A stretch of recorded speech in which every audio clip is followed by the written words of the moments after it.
ACP Venkat आंधळे से पीड़ित लोगों ने किया थाना रेस्ट हाउस के बाहर धरना प्रदर्शन की एसीपी वेंकट आंधळे की निलंबित की मांग। हिमाचल प्रदेश के किन्नौर जिले में लगे कैसे मनाया जा रहा है हिंदुस्तान के 75वें स्वतंत्रता दिवस में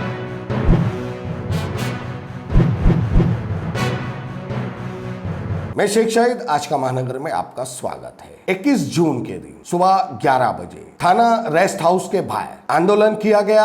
एसीपी वेंकट आंधळे ने जो अपनी पद का गलत प्रयोग किया, उसके चलते जितने पीड़ित लोग थे वहां जगह जगह से आए हुए थे, वो वहां मौजूद हुए। उन्होंने उनको निलंबित करने की मांग करी और जो उन्होंने गलत आदेश दिए, जो गलत धाराएं लगाई, गलत एफआईआर किए लोगों के ऊपर, उन सारे लोगों ने इन सब चीज़ों की वापस से जांच की मांग करी और उन्हें निलंबित करने के लिए गुहार लगाई। इस धरने में लोग कैसा बैठे हुए थे, महिलाएं कैसा बैठी हुई थी और जो हमने उन लोगों से बातचीत की वो भी हम आपको सुनाएंगे। जो इनमें हाफिजी इमाम साहब के साथ में जो 28 गाला पीड़ित लोग जो वहां मौजूद थे, हाफिजी ने क्या बातचीत की वो भी हम आपको सुनाएंगे। उसमें जो सील के पास तबेले में जो एसीपी वेंकट आंधळे ने गलत फैसला किया और उधर उस जमीन को कब्जा करने में गलत लोगों का साथ दिया और जो वहां 40 साल से बैठे हुए थे कमल सिंह जी और उनकी बूढ़ी दादी, जो 40 साल से जो उनकी दादी वहां तबेला चला रही थी, उनके तबेले को भी किस तरीके से परेशान किया गया, खाली कराई गई। उस जमीन पे गैर कानूनी तरीके से पुलिस ने वहां वेंकट आंधळे के कहने पे वहां पर वो जगह खाली कराने में मदद करी, वो भी हम आपको पीड़ित दादी से सुनाएंगे। अब्दुल रहमान चौधरी जो कमल सिंह के बचपन के दोस्त हैं, स्कूल के फ्रेंड हैं और उनके घर हमेशा उनका आना जाना रहता है। उन्होंने जब वहां पर मट्टी भरनी हो रही थी तो वहां जाके उन्होंने देखा और उन तबेलों वालों को लेके, कमल सिंह को लेके ये गए टाइगर चौकी में उनके ऊपर एफआईआर दर्ज करने और शिकायत दर्ज कराने, मगर उनकी एफआईआर नहीं हुई और उन्हें एसीपी वेंकट आंधळे ने उन्हें भी धमकी दी थी, इस मामले से दूर रहो नहीं तो तुम्हारे ऊपर भी हम एफआईआर करेंगे। और अब्दुल रहमान चौधरी के ऊपर भी जो एफआईआर हुई, उन्होंने क्या कहा वो भी हम आपको सुनाएंगे। जो हम लगातार हमारी न्यूज दिखा रहे हैं, मुमरा चौकी के सामने जो एक दुकान का मसला चल रहा है, अशोक चौरसिया, जिनके भाई ने हाल ही में उस दुकान को लेके अपने आप को घासलेट डाल के जलाया था, वो भी एसीपी वेंकट आंधळे के वहां पीड़ित है। और इस धरना प्रदर्शन में हम पत्रकार भी मौजूद थे।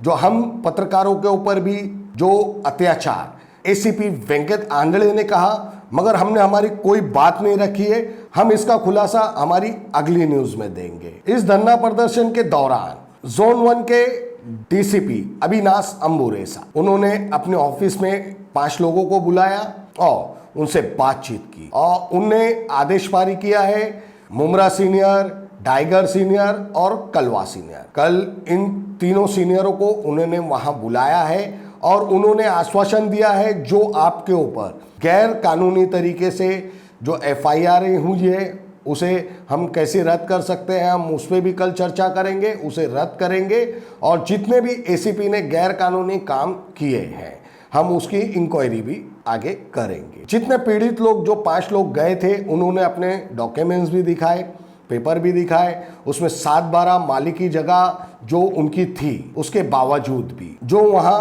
पीड़ित लोगों ने अपने पेपर दिखाए, बाकायदा उनके नाम पे वो जगह है और 28 गाला धारक जो जिन्हें उन गालों से बाहर निकालने का काम किया गया है और उन लोगों ने जो एफआईआर की थी उस पर कोई कार्रवाई नहीं हुई।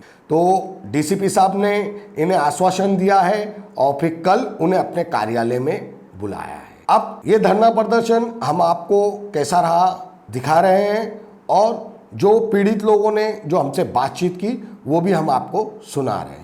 मलिक साहब क्या बताएंगे, क्या पूरा मामला है और एसीपी आंधळे के खिलाफ यहाँ पर आप सभी लोगों के साथ बैठे हैं, क्या मामला है? मामला है एसीपी आंधळे साहब के पास हम मदद के लिए आए। जब डाईघर पुलिस स्टेशन हमारी मदद के लिए इनकार हो गए और सामने वाले को भेज दिया कि जाओ तुम बनाओ, बना करके वो लोग जो है वो कि उस पर ताला चाबी हमने मारा। पुलिस स्टेशन में वो लोग ने बोला जमा करो, जिसका जो है कोई पंचनामा किया नहीं। और हमने फिर FIR करने गए कि 13 तारीख को हमारा ताला तोड़ करके वो लोग उसमें भंगार भर रहे हैं। तो हमारी FIR मिस्टर आलेकर बोले जाओ ACP के इधर। ACP के इधर आया। ACP बोले एक एप्लीकेशन हमको दो। एप्लीकेशन दिया, वहाँ लेकर गए, डांट के भगा दिए। फिर उन्होंने अपने तपाल से भेजा, लेकिन लास्ट में ये भी हाथ उठा दिए कि वही बात करो। वो डाकघर वहाँ ACP भेजते हैं, ACP डाकघर में भेजते हैं। हमारी 3 गुंठा ज़मीन मालकी 7/12 रजिस्टर्ड डॉक्यूमेंट 6/12 पुरानी खरीदी हुई है। हमारे बच्चों के लिए मैं लेके रखा था। हमारी ज़मीन ये सरकारी वरिष्ठ अधिकारियों ने लुटवा दिया। हम हार्ट के पेशेंट हैं, 70 साल हमारी उम्र है। अच्छा, कहाँ पर है ये पूरी ज़मीन, गोदाम वगैरह आपका? ये हमारा दहसर मंगल मूर्ति पंप के बगल में है। इसलिए आज आप धरने में बैठे हैं कि CP साहब की मदद मिले, इस पर कार्रवाई की जाए, या अंधेड़े ACP साहब को, जो कि उचित न्याय की जगह है, वहाँ न्याय नहीं मिलती है, इनको निलंबित किया जाए। रहमान भाई, आपकी तो न ज़मीन है, न दुकान है, न गाला है, फिर एट्रोसिटी की केस आप पर कैसे बनी? मेरे दोस्त थे राकेश सिंह, मैं उनके घर मेरे साथ में पढ़े भी हैं। जब से उस दौर से मेरा उनके घर आना जाना रहा है और कंटिन्यू आने जाने के हिसाब से मैं जिस दिन ये लोग कार्रवाई कर रहे थे, इत्तेफाक से मट्टी भरनी कर रहे थे, कार्रवाई नहीं मट्टी भरनी कर रहे थे, इत्तेफाक से उस दिन भी मैं वहाँ पहुँच गया और देखा 25-30 लोग वहाँ खड़े हैं। मैं इनको बोला एक काम करो, चौकी चलो, साथ में मैं भी चौकी गया। उतना ही मेरा गुनाह है। उसके बाद मेरे ऊपर ये लोगों ने सर्वे किया, खोटा सर्वे करके जगह फॉरेस्ट की जगह कब्जा करने के लिए इन लोगों ने पूरा षड्यंत्र रचा। उसके बाद में इन लोगों ने मेरे ऊपर खोटा FIR दर्ज करवाया। मैं जेल गया, जेल से भी मैंने CP साहब को लेटर लिखा, उसकी ये कॉपी है। जेल से मैंने लेटर लिखा और जेल से निकलने के बाद वापस मैंने इस लेटर का रिमाइंड दिया कि मेरे ऊपर खोटा एट्रोसिटी लगाया गया है, उस प्रॉपर्टी से कोई मेरा लेना देना नहीं है और वहाँ 40 साल से ये लोग बैठे हुए हैं, इनका तबेला और घर है और यहाँ ज़बरदस्ती आंधले साहब लोगों के ऊपर फर्जी केस कर रहे हैं। और ये धमकी मुझको गैर जो पुलिस वाले नहीं है, पहले ही अल्ट्रा सिटी के पहले ही मुझको धमकी दी गई कि अगर तू वहाँ दोबारा दिखेगा तो तेरे ऊपर केस कर दिया जाएगा। अभी भी मुझे धमकी दी जा रही है कि अगर तू शांत नहीं रहा तो तेरे ऊपर वापस केस किया जाएगा। मैंने दोबारा ये रिमाइंडर लेटर लिखा CP साहब को, CM साहब को, PM साहब को और मानव अधिकार को भी मैंने लेटर लिखा कि मेरे साथ गलत हुआ है। मैंने मेरा अभी एक भी क्रिमिनल एक्टिविटी कहीं रिकॉर्ड नहीं था, डायरेक्ट मेरे ऊपर FIR किया गया है और दोबारा मेरे ऊपर FIR करने की धमकी दी जा रही है। हमारे साथ है हाफिज जी, लगभग 28 गाला धारकों को लेकर के ये एक लड़ाई लड़ रहे हैं। इनकी ज़मीन दूसरे ने नाम घुमा लिया, अपना 7/12 बना लिया, डेवलपर को दे दिया, FIR दर्ज है, उसके बावजूद कार्रवाई नहीं है। फिर भी हम हाफिज जी से फिर एक बार जानना चाहेंगे, आज यहाँ बैठे हैं धरने पर ACP आंधले की निलंबन की मांग को लेकर के, तो क्या वजह है? जी, अस्सलाम वालेकुम वरहमतुल्लाहि वबरकातुहू। भाई, मेरा मामला असल में ऐसा है कि हमारे गाले के सामने एक रेहान नामी शख्स, उसने अपने पूरे परिवार जिसमें 5-6 लोग हो रहे हैं उनके साथ मिल कर के और 2 दलाल को पकड़ के, जिसमें अफजल और अनवर नाम के लोग हैं, उनको साथ में मिलाया और जा कर के पूरे गाले का पूरे हिस्से का तकरीबन 42 गुंठा रजिस्टर मार लिया, जबकि उसका जो है सिर्फ 600 स्क्वायर फीट की जगह थी। अब उसके बाद जब मामला हमारे सामने आया तो हमने उसके सामने मामला रखा। उसने जो है टाल मटोल किया। टाल मटोल करते करते 2021 आ गया। 2021 में इन्होंने डेवलपर को रजिस्टर कर दिया। डेवलपर को रजिस्टर करने के बाद डेवलपर के ऊपर हमने FIR दर्ज कराया और इन लोगों के ऊपर भी FIR दर्ज कराया। कुल टोटल 10 लोग थे जिन पे FIR दर्ज है। FIR दर्ज करने के बाद ये लोग एंटीसिपेटरी के लिए दौड़ रहे थे। इनकी एंटीसिपेटरी नवंबर में रद्द हो गई है। तो नवंबर में जब रद्द हुई है तो रद्द होने के बाद मामला आ गया है कि इनको अरेस्ट किया जाए। तो ये ऑर्डर कॉपी है उसकी। तो बजाय जो है उनको अरेस्ट करने के, ये मामला इस शक्ल में ले आया गया कि ये लोग कोशिश किए कि डिपार्टमेंट से रब्त करें, तो डिपार्टमेंट से रब्त करने के बाद एसीपी साहब से इन लोगों की बातचीत हुई, क्या मामला हुआ, कैसे हुआ, किस शक्ल में हुआ। फिर एसीपी साहब जो है उन लोगों को लेकर के मेरे पास पहुँचे। मेरे पास पहुंचने के बाद मुझे बुलाया गया। बुलाने के बाद फिर बातचीत हुई। फिर ये समझाया गया कि भाई आप लोग क्यों केस कर रहे हैं, ऐसा है वैसा है, ये लोग बेचारे अच्छे आदमी हैं। फिर उसके बाद ये बात हुई कि एसीपी साहब ने मेरे फेवर में ये बात की कि आपका हम सारा मामला क्लियर कर देंगे। मैंने कहा साहब मेरा मामला नहीं क्लियर करना है, सारे लोगों का मामला करना है। मेरे साथ 28 गालाधारक हैं और सब पीड़ित हैं। तो उन्होंने कहा ठीक है, सबका हम करवाएंगे। आखिरकार मामला यहाँ तक पहुँचा आखिर में कि उन्होंने जो है किसी का कुछ नहीं किया और ये मुझसे स्टेटमेंट पे साइन लेकर के उसको 169 बनाने की कोशिश की ताकि इनकी एफआईआर खारिज हो जाए। तो आखिर वजह क्या है कि एसीपी साहब को कोर्ट के ऑर्डर को फॉलो करने के बजाय अपनी मर्जी से इन पे 169 करने की कोशिश करने की ज़रूरत क्यों पेश आ रही है, किस लिए कर रहे हैं वो? अगर ऐसा कर रहे हैं तो क्या इनका यही काम है? इनका जो काम था वो था पीड़ितों को राहत देना और जो लोग परेशान हाल हैं उनके मामले को सुनना, समझना और उनके मामलात से जो लोग उनको टार्चर कर रहे हैं या जिन लोगों के ज़रिए वो परेशान किए गए हैं उनको कोर्ट तक पहुंचाना, कोर्ट के ज़रिए न्याय दिलाना। हमें न्याय दिलाने के बजाय जो है हमारे साथ पूरे जो है जुल्म और ज़्यादती की जा रही है।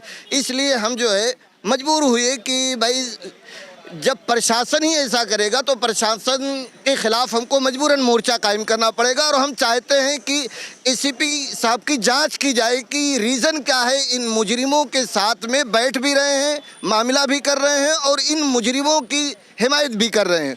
वजह क्या है, सिर्फ हम वजह जानना चाहते हैं। और अगर ये मुजरिम पाए जाते हैं तो इन्हें सस्पेंड किया जाए। माँ जी क्या नाम है आपका? हमारा नाम श्रीमती हीरा जड़ी भरत सिंह है। क्यों बैठे हैं आप यहाँ पर आज? हमारा सिलफाटा में तबेला है, मापा रोड में। और मैं मीडिया वाले के सबसे पहले तो मीडिया वाले के मैं थैंक यू बोलती हूँ। जो मीडिया वाले ने हमें बहुत सहयोग दिए, मीडिया वाला वहाँ पहुँचे हैं। एसीपी के खिलाफ हमें यहाँ पर तक पहुँची हूँ।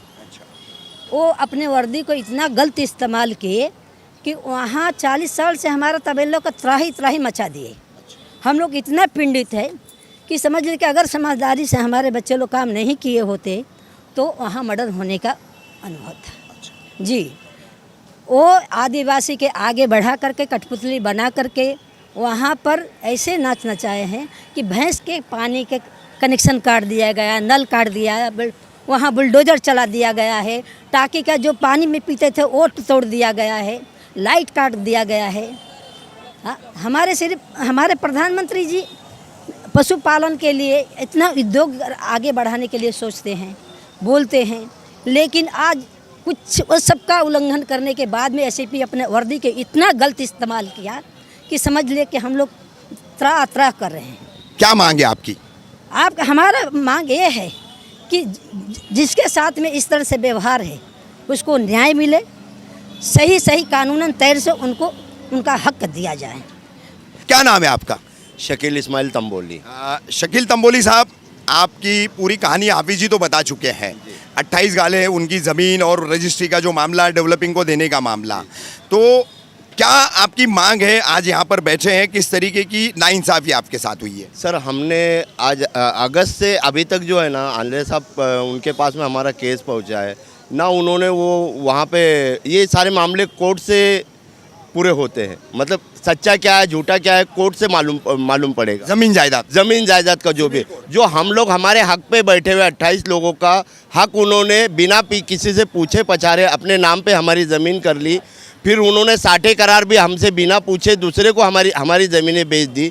तो हम लोग जाए तो जाए कहाँ? हम लोग पुलिस के पास इसीलिए गए हैं कि भाई हमको न्याय दो। आप लोगों की एफआईआर भी तो हुई ना? हाँ, एफआईआर वगैरह सब कुछ हुई है, लेकिन कोई कानूनी कार्रवाई उन पर होती नहीं। वो तो शेर बन के घूम रहे हैं उधर पूरी गली में। जैसे अफजल का उसके अंदर 1 इंच भी ज़मीन नहीं है, वो 20% का पार्टनर उसके अंदर बना पड़ा है। हम लोगों ने 2004 से हमने ज़मीन के ऊपर बैठे हुए हैं, तो हमारा मतलब वजूद ही ख़त्म कर दिया इन्होंने कि हम लोग जाए तो जाए कहाँ पे। तो अब क्या मांगे आपकी? हमारा हक हमको वापस दिला दो, बस हमें और कुछ नहीं चाहिए। ये एसीपी के निलंबन की भी मांग कर रहे हैं भाई। देखिए कैसा है मालूम है क्या, गलत तो गलत ही है, जो गलत करेगा उसको उसकी सजा भुगतनी पड़ेगी। इसीलिए निलंबन की मांग रहे हैं। हाँ बिल्कुल बिल्कुल, हमारे साथ में आप गलत करोगे तो अल्लाह ताला आपके साथ में भी गलत करेगा। अशोक भाई, आपकी भी दुकान का तो मामला चल ही रहा है, ठीक है। भाई ने आत्मदाह का भी प्रयास किया और आज आप लोग यहाँ धरने पर बैठे हैं, क्या कहना चाहेंगे? जी सर, हमारा प्रॉपर्टी का विवाद चल रहा था, कोर्ट केस चलते हुए जब अचानक एसीपी साहब ने जो हमारे को गैर कानूनी ऑर्डर पास कर दिया, वो आदेश पारित करने के बाद जब पुलिस के मार्फत भेजा गया ताला तोड़ने के टाइम, तो मेरा भाई असहायते पने में उसने जब उससे कुछ नहीं सूझा तो उसको आत्महत्या करना पड़ा। तो जो आज एसीपी साहब ने जो गलत आदेश पारित किए थे, उसी के कारण हम लोग को आज दिन हो गया कि आज मेरा भाई दवाखाना में ज़िंदगी और मौत के बीच जूझ रहा है सर। और आला अधिकारियों से बार बार निष्पक्ष जांच की मांग की जाती है, निष्पक्ष जांच की जाए। और एसीपी साहब अपने सरकारी ऑफिस में, सरकारी कार्यालय में बिठा के आरोपित लोगों के साथ वो बैठ के वहाँ पे अपने जो गैर कानूनी फैसले, गैर कानूनी आदेश पारित कर देते। इसके सारे सबूत हैं मेरे पास सर, मैं आपको जब चाहिए जब मैं आपको दिखा सकता हूँ सर। और आज मांग क्या है? एसीपी साहब को निलंबित करके सारे मामले में की निष्पक्ष जाँच की जाए और जो भी दोषी है उस पर कानूनी कार्रवाई की जाए।